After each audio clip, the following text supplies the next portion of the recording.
На детската клиника Козле дневно се вршат околу 200 прегледи, а меѓу 70 и 80 деца остануваат на болничко лекување.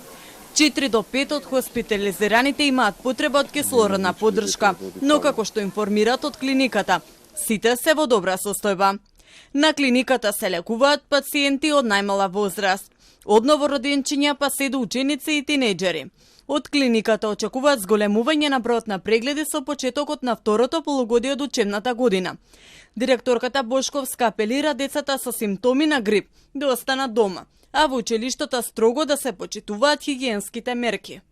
Школската година нели ќе започне, ние затоа и тогаш го очекуваме изголемениот број на прегледи од следната недела кога ќе тргнат на школа.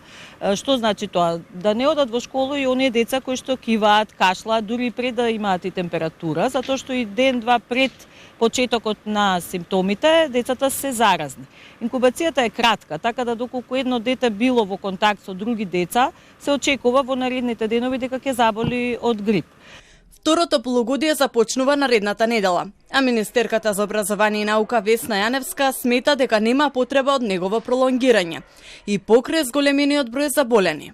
Сите училишта ќе почнат навремено со новата училишна година, затоа што вчера веќе имавме од Министерството за здравство и од Институтот за јавно здравје дека нема да има пречки за почеток на новата учебна година. Од Институтот за јавно здравје информираат дека изминатата недела се регистрирани на 2000 случаи со грип, при што најголем дел од заболените се на возраст од 15 до 64 години. Пред 2 дена на инфективната клиника почина 75 годишна жена со повеќе хронични заболувања, која не била вакцинирана.